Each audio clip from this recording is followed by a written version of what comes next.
So welcome back, everybody. This is Night Flight, and today we have Troy McLachlan back. And our topic is pretty convoluted, and but we will do our best to bring some light into the subject. We are going to talk about Elohim, the Anunnaki, Yahweh, and a lot of things that are connected to that. So Troy, welcome back. Oh, it's great. Pleasure to be back with you again, Judith. Yeah, so big subject. Mhm. And what would you say, the term El? Yeah. Well, it means mighty ones, strong one. Yeah, exactly. In both Hebrew and Ugarit. Yeah. Would you see that more as a title than a name? Yes. It's not a name like Judith or Troy or something. It is. So when you get a name like that, proper noun, in the Hebrew Bible, it's often, I am Yahweh, the mighty El. So it's literally like saying, to take an American sort of concept to it, I am Joe Biden, the president, this is how one should see the word El. It's not necessarily a proper noun, but it denotes a God that, for all intents and purposes, how you say, fulfills the concept of the creator God archetype that is present in, whether it's Saturn, Kronos, Ra, Quetzalcoatl, in the Mesoamerican religions, Shang-Chi in Chinese religions. It's they're all very much the same as El. It's primarily telling you that you're dealing with not just an entity, because I'm one of these people who doesn't like to put the entity before the concept. It means that you're dealing with the essence of whatever is the creator God archetype. We find this in Jewish culture when they talk about events where the essence of Yahweh can be rendered as Yahweh himself, but really we're just talking about people acting as an agent of their essence of the creator God archetype. And so one thing that I absolutely do not like about certain Bible translations is, they slap the word God or Lord all over the place so that you really can get confused. Yeah. And would you say that by using this term El, they kind of did the same? They did not distinguish between this deity, that deity, and they just used that term for a lot of things? Yes. See, most people who approach religion drop into what I call theology and immediately start creating a personality around a term that is representative of the religion, if you know what I mean, of the deity itself. So the process becomes one where you go from a concept of the creator God archetype, the first cause, the first thought, all that sort of stuff.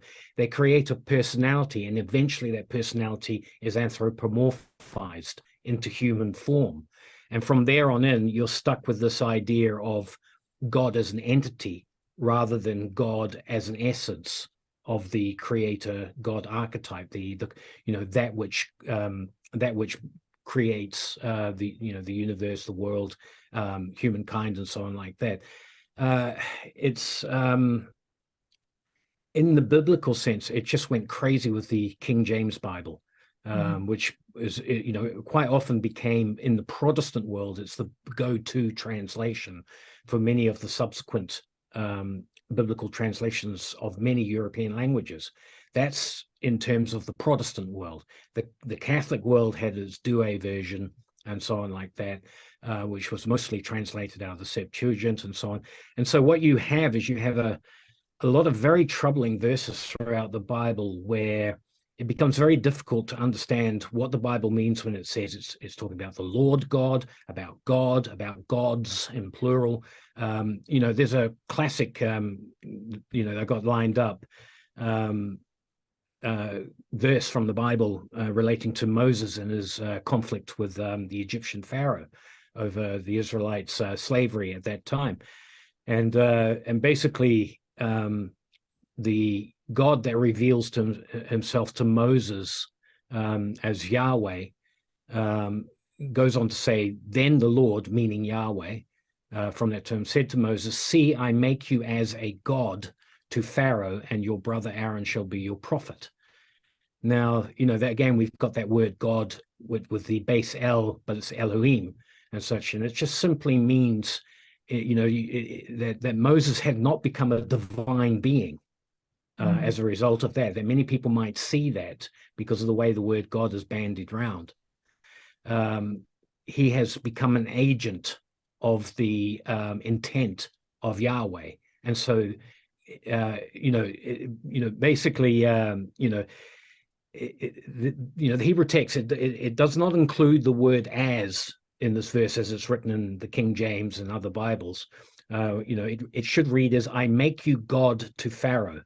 So adding the as was a bit naughty of the translators at the time and so on, okay?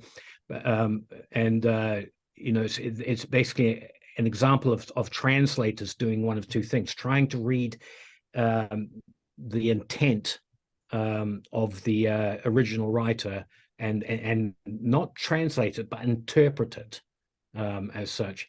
And of course, the other thing is that many translators tried to write themselves into a book that was clearly exclusive to one people and such. So, this added to many of the problems that the King James had. So seeing Moses as God did not scandalize, monotheistic Jews, all right, when they read that part, because they understood it meant Moses was speaking for God as a divine agent, a prophet. So Moses could be considered to be God within the context of the law of agency, which says, this is the biblical concept, which says that a man's agent, when you appoint a man as agent for you, he is equivalent to yourself. He speaks with your authority.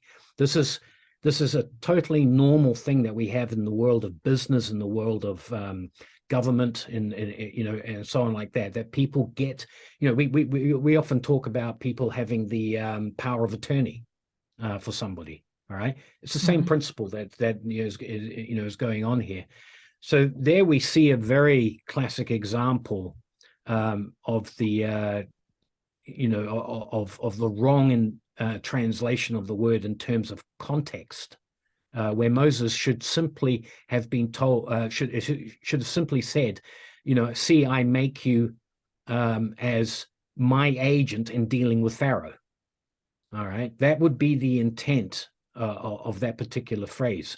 Moses is not made into a divine being, and this happens throughout the Bible, where people become judges and lawyers to certain issues that pop up, and the result of it is that it's often mistranslated as gods and so on, and there's a lot of problems where people get messed up, where they think they're dealing with divine beings, when in fact they're dealing with councils of very ordinary humans who are supposedly talking on behalf of either the supreme God, or the word as revealed by God. They're agents of the law.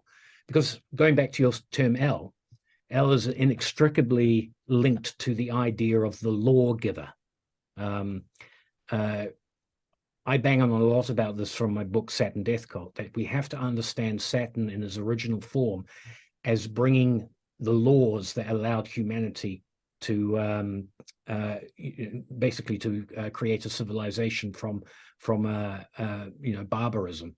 And so the Saturn creator God archetype, of which L is definitely one of them, is essentially a lawgiver, and it's that law that people operate as gods, judges, upon. And it just simply means to have agency, in terms of that. I think, later we'll probably get to the creation epic. How is it that God is called Elohim? Who are the Elohim who are, who or what is the Elohim that is creating the world in the Genesis account and such? But at this particular point in time, the context, and it can be worked out by you don't have to have Hebrew language knowledge and so on like that. The context can actually give you the clue on whether you're dealing simply with humans acting supposedly, and I use that term because not everybody believes the Bible is divine revelation. But what I'm saying is that in many cases, these people are acting supposedly as an agent for that divine revelation, which is primarily a record of, it's a legal document. It's the best I can say it. The Bible is made up of 8 separate covenants. They are all legal documents, and everything else around there is just simply the history of how things were fulfilled or reneged upon, or didn't work or had to be adjusted. It's a legal document, and Elohim is used in that context in many, many cases. Okay, so in other words, it's like if a CEO sends its representative, let's say, to another country, Yep. he speaks for that CEO, but he is not the CEO. Correct. Yeah. Lawyers do that for clients in court Yeah. cases and so on. As I say, it's called the law of agency, and the word Elohim is a perfect word in Hebrew to use in the context of that, but it has been imperfectly abused and used in English translations, which the King James has informed most of Protestant Bibles since then, and it's got some serious issues in conflating, where people, I mean, the creation epic is the biggest one, where people wonder what it means to say in God, God created them in our image. We will create man in our image, meaning plural and so on. And just as a prep for people, this is where people of the English language, I'm not sure how it is in German, but I know in Hungarian, the word Elohim is a plural word, like the word in scissors or trousers is in English. If I said to you, can you get me some scissors from the scissors drawer? All right. Most English people know that you want one pair of scissors. The correct way to say it with no ambiguity is, can you get me a pair of scissors from the scissors drawer? People know the scissors drawer has many scissors, plural, but you get one scissors, but you're using a plural word.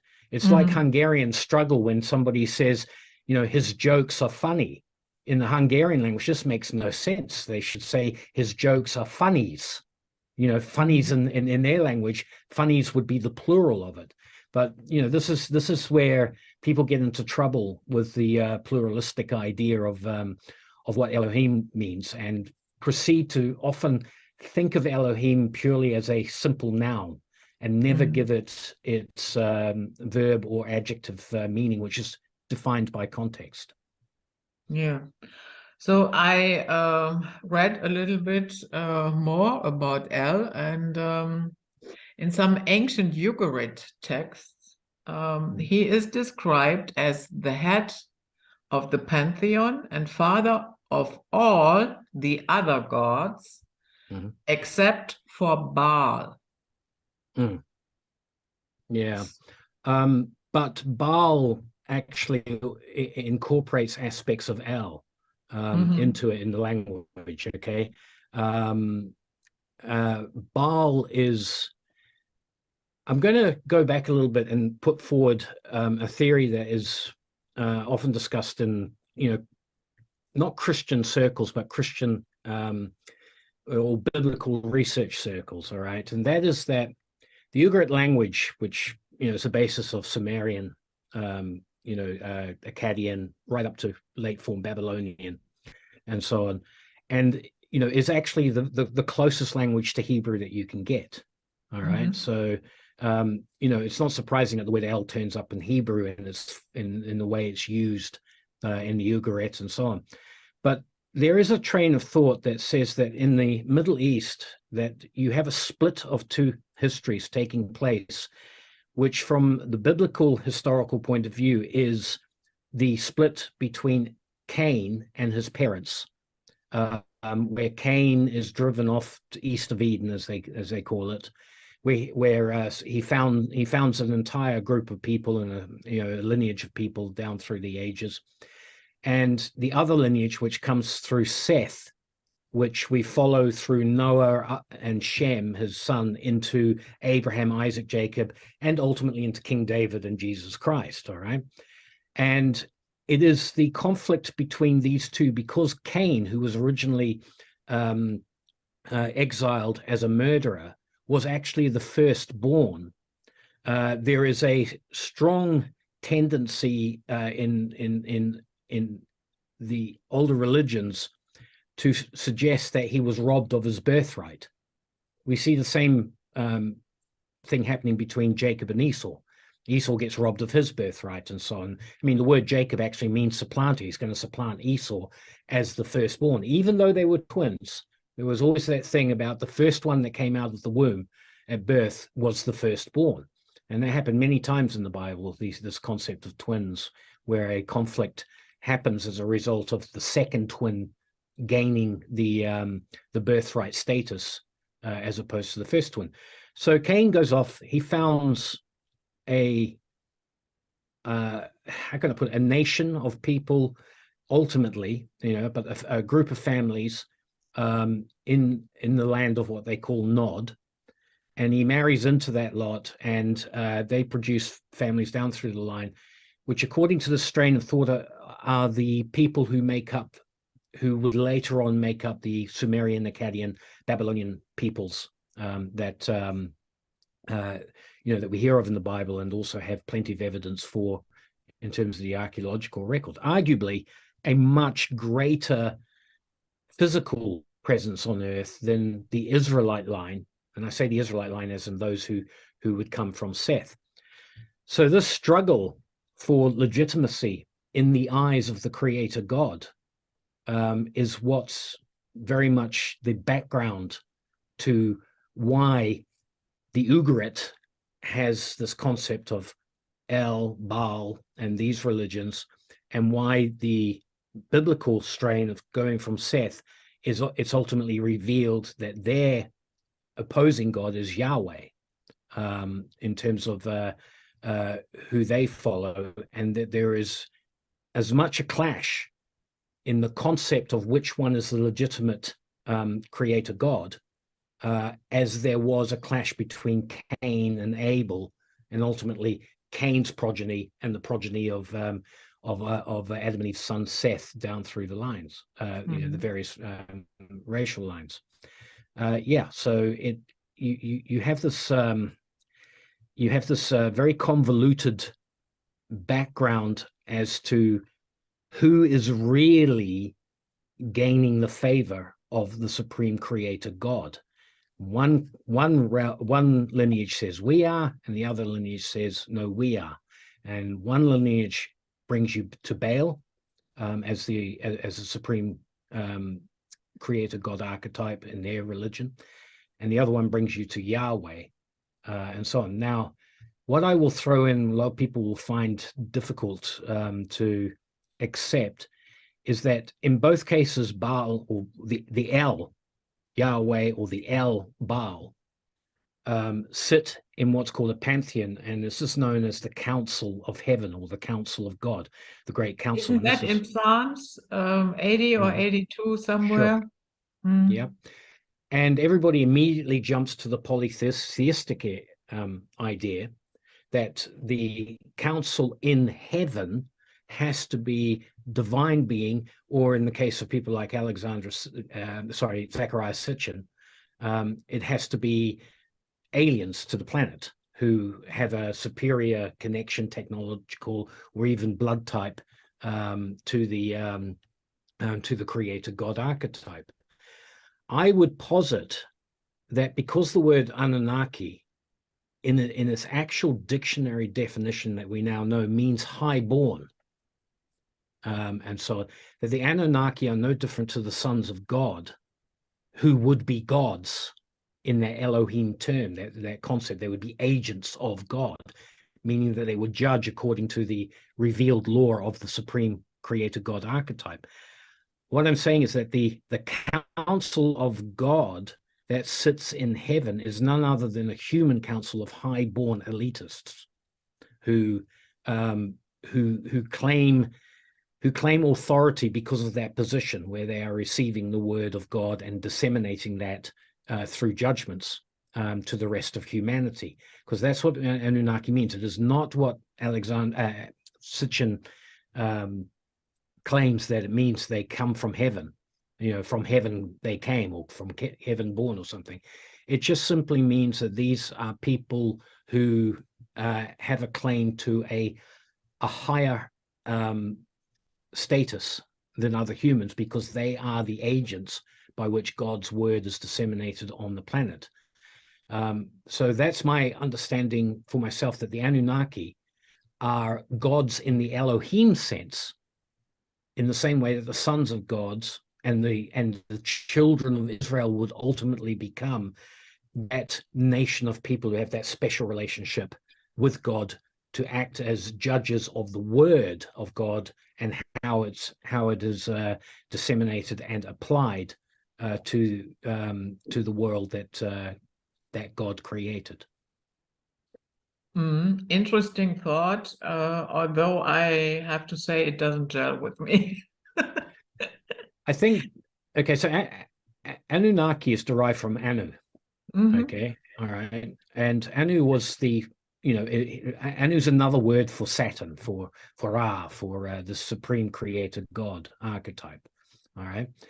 And when we talk about in the Bible, so we know that the story of the Saturn story of the creator God is linked to the planet Saturn, and we have that naturalist explanation in Saturn theory that I propose, that says what was seen in the heavens, all right, going on, would be enacted out on Earth, and people would be appointed on Earth to reflect the city of God, the abode of the gods, down on Earth. This is where you get this concept of the city of God being rebuilt on Earth as a mirror of what is taking place in the heavens. And so the heavens ultimately must not be decided that it's purely about up there and down here, that kind of thing. Heavens is the place of authority where the revelation first comes from. The reason we stick judges high up when we have a court case, they usually sit above everyone, is to emphasize the idea of the divine revelation of where authority to rule comes from. So any human claiming to rule is Anunnaki, all right, in the Ugarit sort of concept. They become gods in the same way that many, like Moses, as we just said, Moses was a god to Pharaoh. There are copious other places where the word Elohim in the biblical text is used to describe people who are human, absolutely human, and it's just simply their job to administer the authority of God on earth. This is essentially, heaven is not a separate, in this case, heaven is not a separate geographical location or even cosmological location. It is simply the place where the true nature of law and justice and what we would call religion was revealed to those on earth, so that they could then reflect that through, establishing the city of God. In the Bible, this is all Jerusalem, the New Jerusalem, Babylon, Nineveh, Jericho. All of these cities are built along lines where it's to reflect what was seen in the heavens. The seven concentric circles that circled around the abode of the gods, which was the planet Saturn, and so on. So we have to understand that when we talk about a council in the heavens, it's my understanding that the we're talking about those who are in council over revealed divine authority as prescribed by law. And that's why the El is the great lawgiver. The law is that which is revealed by the creator God archetype that we call Saturn, Kronos, all these different names, including Yahweh, El, Baal, all of these sorts of things. And the council that sits in that can be human. They don't have to be gods, but they can be called judges, which is the same thing. In the Ugarit language, which is close to Hebrew, this is it. If you are speaking in terms of revealed divine law, you become the agent of God, you become God, but only in the sense that you are an agent of that law. What I also found interesting in that ancient Ugarit text is that El was usually portrayed as an old man with a beard and wings. Many times he had wings, and he was, as you said, the equivalent of Kronos. And I thought, my goodness, people still have that image in their head, the old man with a beard. And I guess a lot of them do not even know how old that really is. It's extremely old, and it's extremely distorted because, from a Christian, and I mean in a Christian, not a Mosaic or Judaic sort of concept. From a Christian concept, God in the beginning was the Word, and the Word was God. All right. It doesn't say in the beginning was God, and God was a man, or looked like a man, or something along those lines. In fact, you have a lot of these more sort of ancient priesthoods behind the Abrahamic religions have a prohibition for imagery of God, depicting God in imagery, because they feel it takes away from the contemplation on the word, and you run the risk of creating a personality cult rather than a group of people coalescing around a set of laws that might help society, it might benefit society. So personality cults become a highly extreme form of distortion as to what the original creator God archetype was originally portrayed. Now, I think in the last 200 years, we've kind of rediscovered the concept of the word and logos. And this is why I hearken on a lot about Jung's archetypes, all right? Because an archetype doesn't necessarily conjure up a picture. People use symbols for archetypes, all right? But it doesn't conjure up an anthropomorphized picture. So a created God archetype concept in the Jungian sense is much closer to the understanding of what the ancient God of the Bible, of the Ugarit languages and so on, actually was. In other words, concepts of law and how to behave was the first contact with God, not who's that bloke and what's he going to say. For many Christians and for many people who approach Christianity, the fatal mistake is that if you take the first chapter of the Gospel of John, where it says, in the beginning was the Word, and the Word was God, and the Word became flesh, as sort of, I'm paraphrasing a little bit. For many people, they mentally, because we're so geared towards the idea of personality cults and anthropomorphization through mythology and how it's being distorted, so many people would read that in the beginning was a guy who was God, who gave us a bunch of words, and the words were personified in Jesus Christ. That's how they think of it. And so it becomes a natural thing for many people to struggle with, is Jesus the same as God the Father and the supreme deity? And this is where you get concepts of binarianism, which is the two gods, and ultimately Trinitarianism. That there's God in three, or is there three in God, or all of these problems that people struggle with in terms of the theology and such.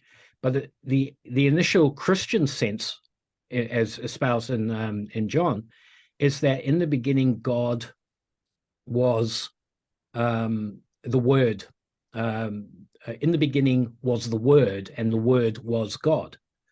And so what that means is that the spiritual concept of God is really an intellectual exercise, because it becomes a matter of communication. The Spirit of God is how that word is communicated, and so on. And this makes perfect sense to us.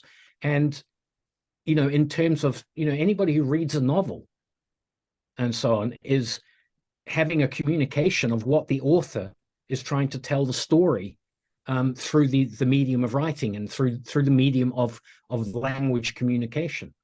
So the creator God archetype of the Hebrew Bible is never presented as a man with a beard, or even as a human. And I can put something that many Christians are going to be very shocked about from the Old Testament in terms of this whole God as a man concept and such, because it was never, it never should have been that he is a man who has words to give to you, and that the God of that Bible was simply those words in the beginning.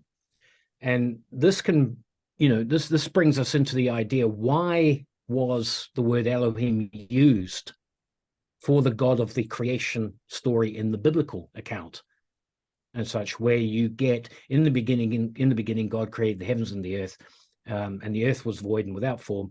God said, let there be light, and it was so. And you had the first day, and you have a collection of 6 days from there right up to the 7th day, as far as that goes. Now, why is it Elohim and not Yahweh being involved in there?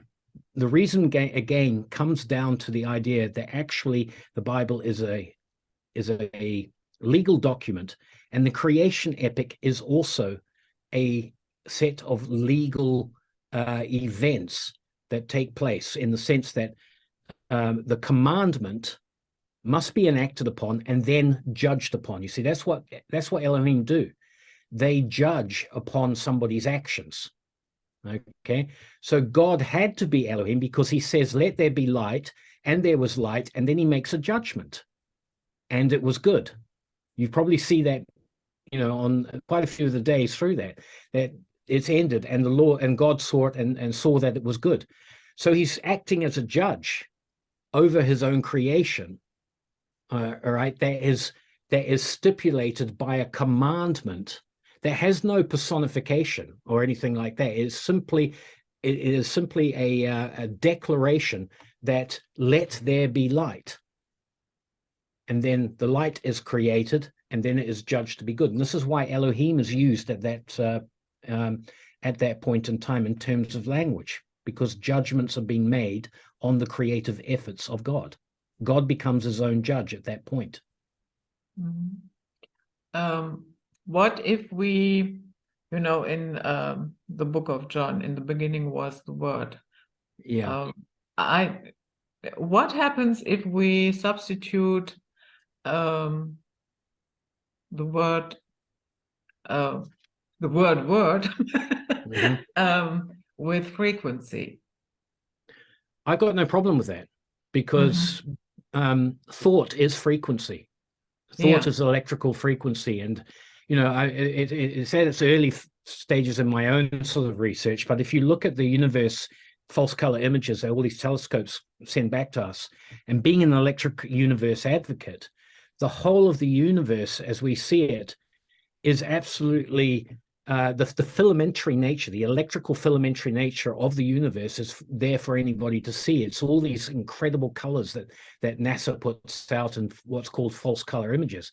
They're simply assigning energy levels, different colors, and then assigning the energy levels that their telescopes give us, which are just simply black and white. That's all you see with the naked eye. But when you give these assignments, you get this incredible filamentary nature of the universe. And I don't think it's a coincidence that it looks very, very similar to brain scans, that you see in the human brain. And so whatever the morphic field is that has brought life on this planet, I'm a great advocate of Rupert Sheldrake's morphic fields idea. The morphic field works on frequency and resonance, all right? And it's powered by electricity.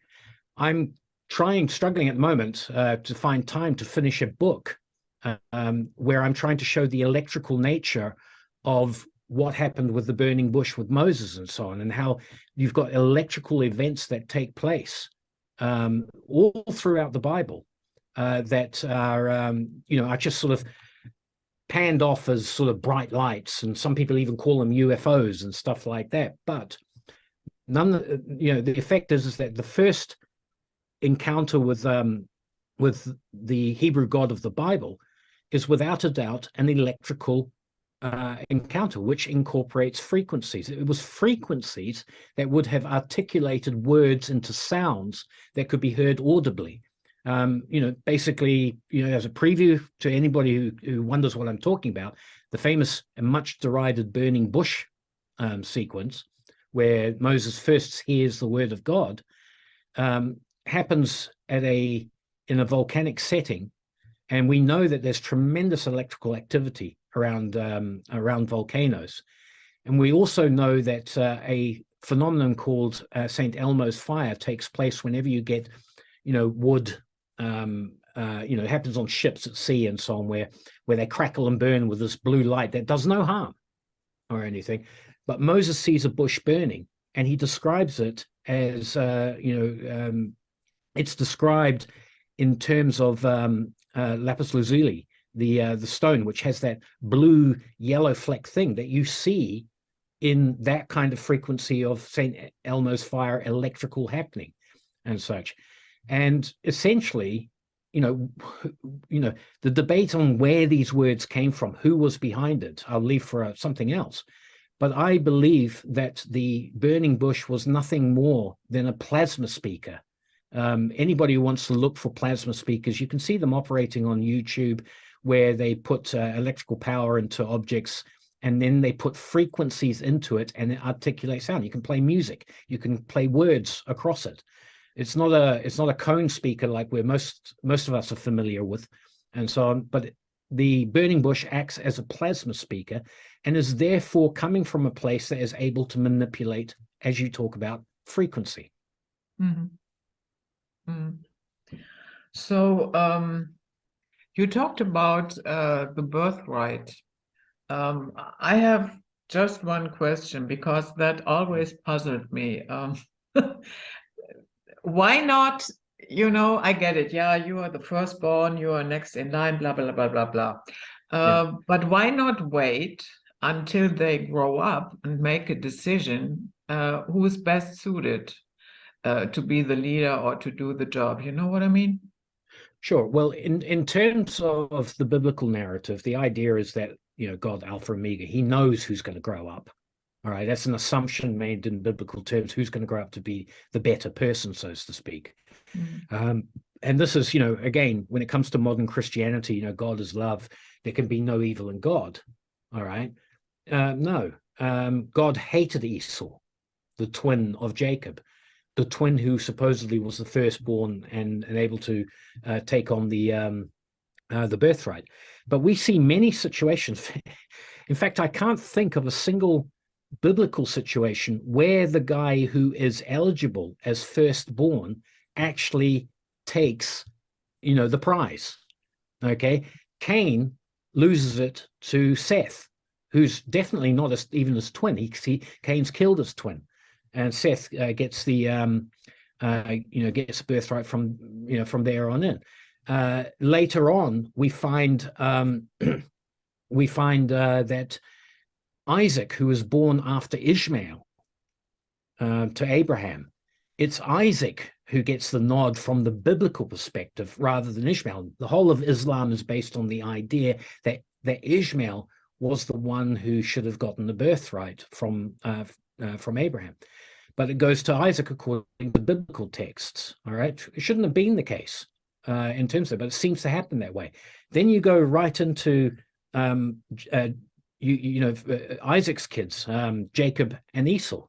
Esau's the oldest one, but he gets robbed of his birthright. He actually sells his birthright to show his character. All right, but he also gets defrauded of his blessing, which is part of the birthright, and so on. And this is so we're not talking about a completely moral person in the form of Jacob, the father of Israel at this point. Judah has twins, and there's a big discrepancy between which ones of those will grow up to have the king line, and it goes to the younger one who came out of the womb first. The same thing happens to Joseph. He has twins, and instead of Manasseh, who's the firstborn, being given the birthright, it goes to Ephraim and such. Now, you're starting to see a pattern here, because Joseph himself got the birthright because his first older brother, Reuben, disgraced himself by having sex with his father's wife, not his own mother. It was the other handmaiden that they had, and so on. This goes all the way down the line, and need I say that the lineage of David does not go through his first sons; it goes through Solomon, his youngest son. David himself was the youngest of 12, so young that when the prophet came around and said, I believe God has told me that the future king of Israel lives here. Can you bring out all your children? And so on, and so I can see it. Jesse, the father of David, brings them all out, and the prophet supposedly looks and goes, "No, he's not here. What's going on?" And it's only then that sort of Balaam, well, I've got this younger tyke out in the field somewhere. I didn't think it was worth, bringing him in. And so no, bring him in. And then, of course, we get that story.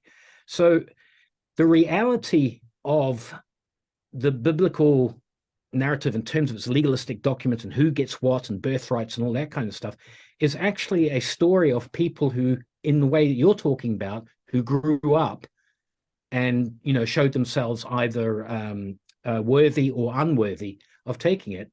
We actually see that throughout the Bible in terms of the people who get the birthright. They're very seldom the firstborn, even though that rule actually exists. And this is what is actually meant. You've probably heard a very famous phrase that socialist Christians often talk. The first shall be last, the last shall be first, and the first shall be least, shall be last. That is not an overall saying for humanity as such. That is a saying that within the biblical context, you have to follow the legalistic trail, the legal trail, down through the guy who was the last born, Joseph, and down through his last born, Ephraim, and down through Judah's last born. I think it was Pharez, and down through David's last born, Solomon, and that. So you see the pattern that's there. It's very nice to think of it, those who are poor are going to be rich, and those who are rich are going to be chucked in the gutter. All right. But this is not what the biblical concept is actually there to mean. It's actually how can I say, it's a validation of the legal history of the Bible that put all these people who should never have gotten birthrights or titles because they were much younger in that. It validates their claims over those who were first. So yeah, it's an interesting aspect of the Bible that many people do not sort of follow through, that we get this idea, especially in kings and queens and in European history, and we've got it even now. Charlie Boy is going to become king because he's the firstborn. All right.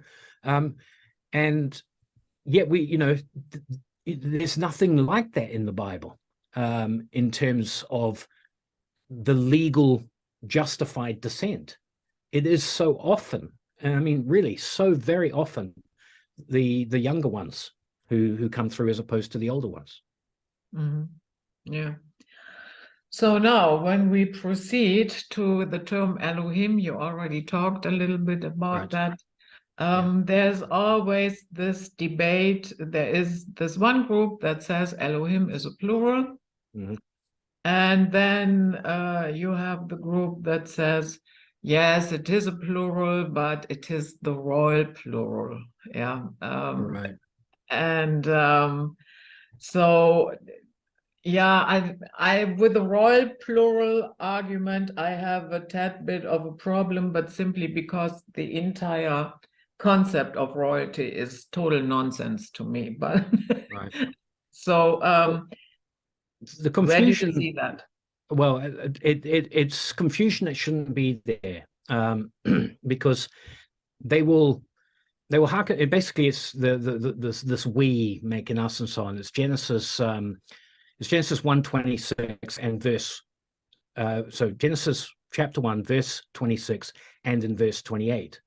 But there's a verse between those two. All right, the 27th verse. All right, so in the and what we see in the 20,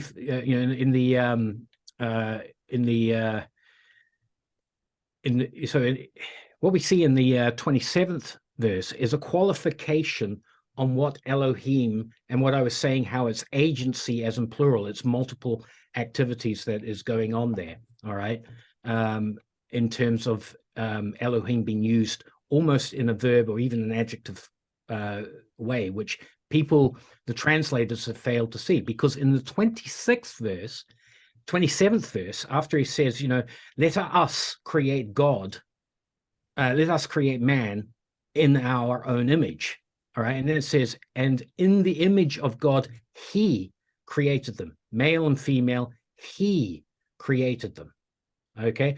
So you have the Elohim term, all right, being what's the word? There's a special word for it. It's qualified. All right. You have the Elohim term being qualified by the singular plural of who is doing the creation. So there shouldn't be any debate that this is the royal we or anything along those lines. What I'll throw out there for people who sort of wonder about this is that Yahweh is most definitely a masculine version of the biblical God. All right. But you will find that there's a part where Moses, where is it? Exodus. I'll have to look around. No, I'm not going to try to break it. It's when Moses has the name of God revealed to him. But God also says, I did not reveal my name, Yahweh, to Abraham, Isaac, or Jacob. Okay. To them, I was known as El Shaddai. You got that word El, supreme. But here's the absolute spanner that you can throw in the into the works of what is going on here. The word Shaddai actually is feminine, and it comes from the root word meaning to have breasts. All right, so El Shaddai really means I, the mighty breasted one, and it's feminine. So Yahweh, who is appearing to Moses, is appearing in the form of the instructional father. But before Moses, he appeared to those before Moses as the nurturing mother. This is why you can't get into personalities and genders with God in the overall construction, because God will be all things in all. And if you're probably aware of the esoteric concept that humans were once split. They were once male and female together, and then they were split. All right.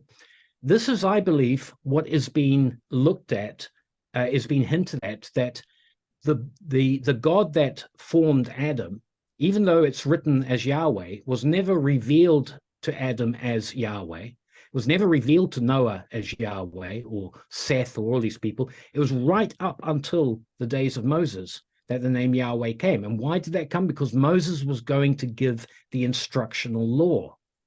Okay. Prior to Moses, the story of Genesis is the beginning, the birthing of a people who would become the nation of Israel. And so therefore God is taking on a maternal aspect in that period of time. But that idea comes back into play where humans were split. And if you remember, this is actually even part of the biblical Genesis creation narrative, because it said that Adam, a rib was taken from, yes, okay, all right, and that's why he called him woman. She was of him, and such. Okay, so there is a strain of thought that says that El Shaddai was the creative Elohim, all right, in the Garden of Eden, in the creation epic. And then when he says, let us make man in our image, it is because God as a whole, in totality, is both male and female. But later on, reveals himself as male in the sense that the male prerogative, the male job, so to speak, would to become the instructor through the giving of law and such like that. Prior to that, it was the maternal aspect of God that brought about humanity into a created world, and the story that comes from there. So if we do understand that Moses was told that his ancestors only knew the God of the Bible as El Shaddai, they only knew a feminine version of God. But in the creation, is that where of the man, mother goddess idea comes from? Yeah, it's highly convoluted. We could spend hours and hours, and I'd probably get all into all kinds of, your audience get into all kinds of mental tangles of what I'm saying. But this is very much related to the Saturnian idea that I put in my book, where Saturn births the planet Venus. Okay, so you have this rather strange thing in the mythologies that Saturn is not only the father of Venus, but becomes the bride of Venus. All right, and of course that gets distorted into the incestual aspects that we see in kingship down through the lines when people read that as it is. But the turning up of the Venusian sort of God starts with the concept of the divine egg that is birthed by what is the creator God archetype, Saturn, and so on. In Mesoamerican mythology, they are very clear about this, that those Mesoamerican gods that are identified with Venus are said to be from those gods identified with Saturn. All right, they take on the Saturn archetypes, and effectively one comes from the other, but it is the one that is birthed as the divine egg that is attributed with bringing about what I call the let there be light moment, because Venus shone like a beautiful light at that time because it was incandescent. The electrical effects and so on created the 8-pointed star that becomes its symbol down through time. But it is Venus that is the feminine aspect of the god Saturn, and Mesoamerican mythology and the Hebrew mythology understand this not as two separate gods, but as the birthing aspect of a golden age by the creator, the creator god archetype, which was personified by the planet Saturn. And so, later on, the child, which is put in the Saturnian scheme of things, that's the god Mars, or the planet Mars. But ultimately, it becomes, in Christian iconography, it becomes the solar disk of Saturn behind the feminine form of the Madonna carrying the divine child. All right, and this is this is all derived from the great cosmic egg that was the feminine aspect of Saturn that was born at the beginning of the Golden Age. But then when that whole thing broke up, everything went crazy.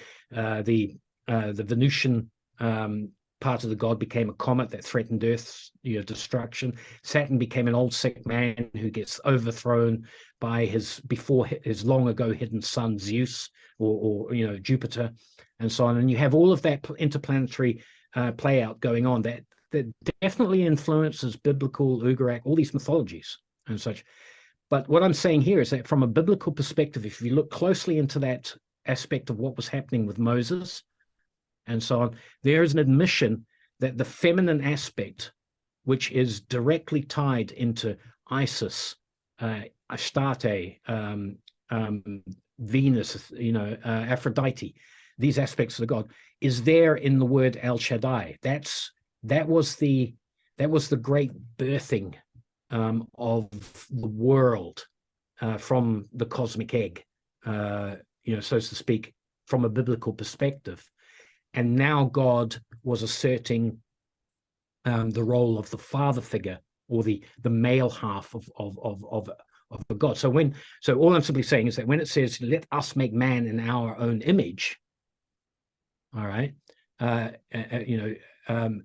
that's really referring to the male and the female form, because he then says, and he made them, he made the male and female.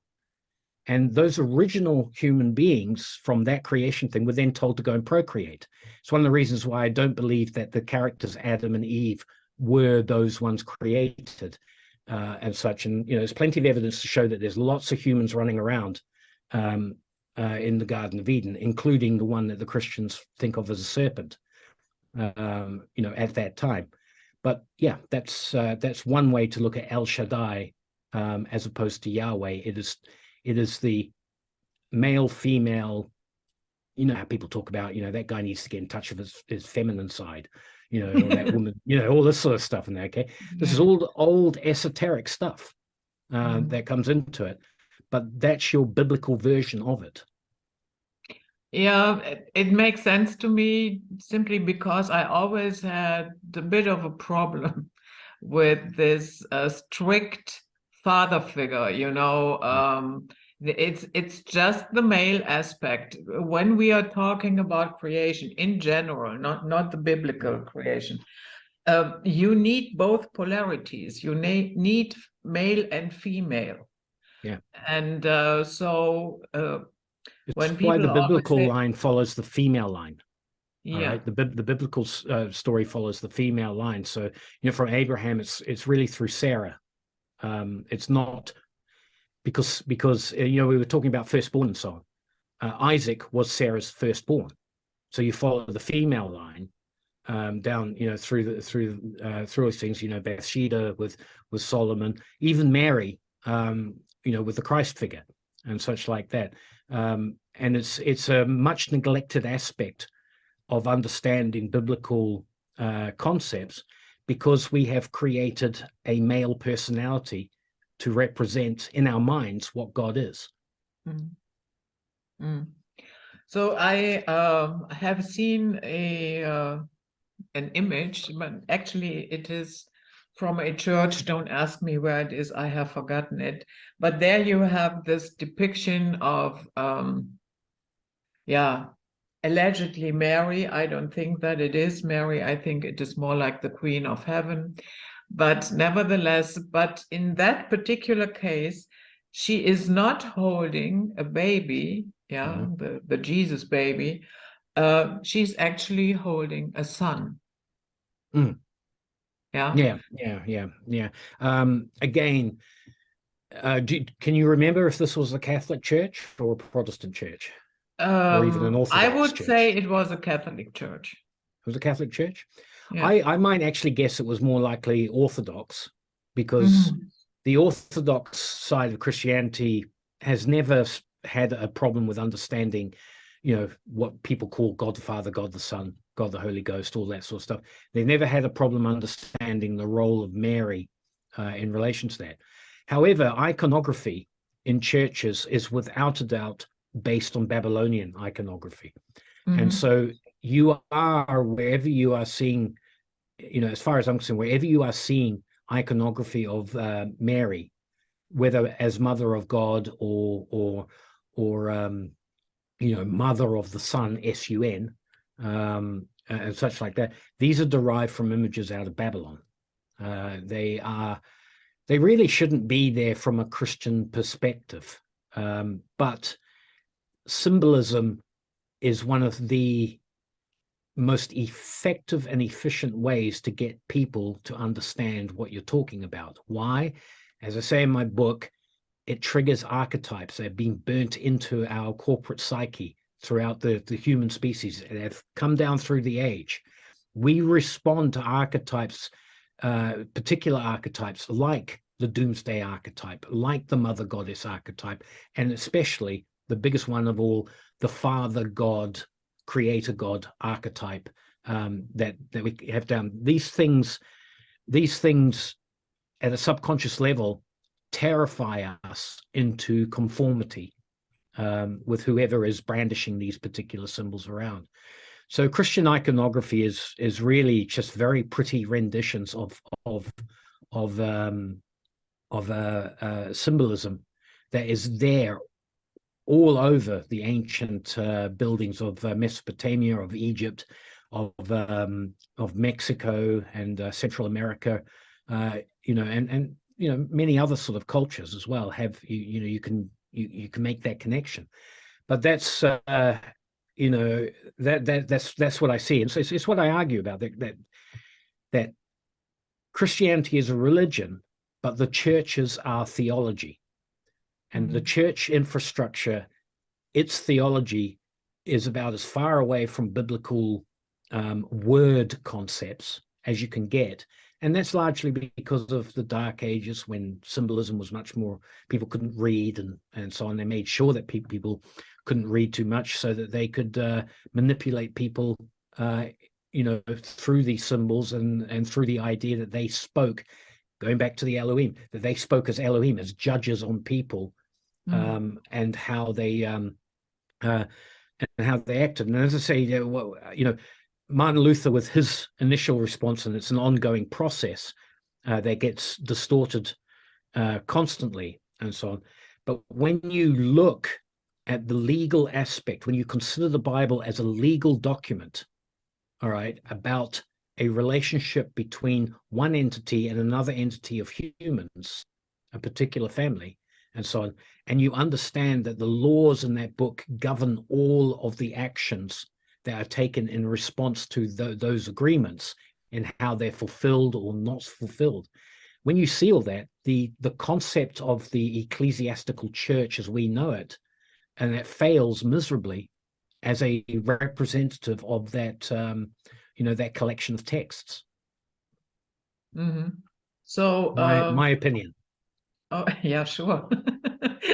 This is about your perspective. And the astro-theological approach, does that make sense to you? Oh, most definitely. There, a lot of people I follow, there's, we might talk about the word in terms of the Bible.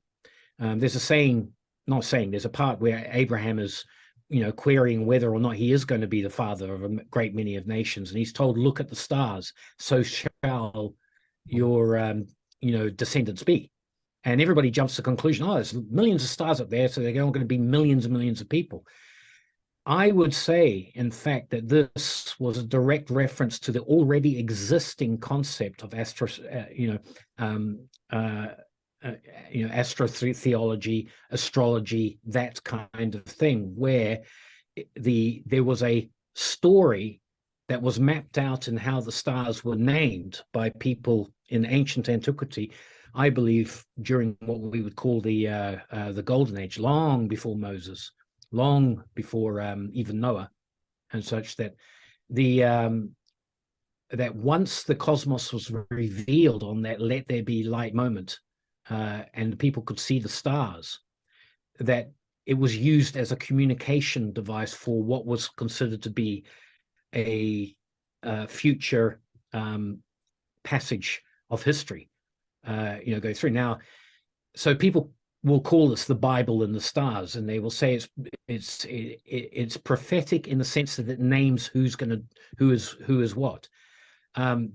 There's also a similar thought, the pyramidologists, that believe that the pyramid acts as a similar concept in that it codifies the weights and measures and so on. So you get this idea that the pyramid gives you chronology, the stars give you the names, and the Bible gives you the events, and it's up to you to then find out and pull them together and so on. I don't think many people have effectively, can say they have a concise understanding of how this works, but that's what I think is being alluded to in the biblical perspective, and was actually the most important part of religion prior to Moses, at the particularly in ancient Egypt. I think they are the last word in astrology, astro-theology, and such. And I think their pyramid, which is predated by the Sphinx by thousands of years, the Sphinx is the key to understanding not only how to read the stars, but to understand when the golden age began. Because the golden age, I always get this mixed up, but it's that's right, because it's the head of a maiden and the body of a lion. You're talking about the transition from Virgo to Leo. All right. And I think that is the marker for the people who created the Egyptian civilization, as it was known. And that would put that at around about 10,700 years ago, in terms of, which would mean that people were living there when the Sahara was a lush, rain-watered place and so on. The Sphinx shows water erosion on it and so on. But it's the marker, the key that has survived to tell us quite literally when our history as a species began after the let there be light moment. It marks the beginning of the golden age of Saturn. And the pyramid came much later, after the fall of the golden age, I believe, as a way of trying to codify the weights and measures, for people to find their way back to a just golden age type existence. Okay, so Troy, that was the first hour already. Little bit more than that. So yeah, that is the public part of this interview, and in the second part we will have a closer look at the Elohim, and we will also see what the Nephilim have to do with Orion, and likewise the Gibberim. So we see the patrons on the other side, and to the rest of you, until next time, bye-bye.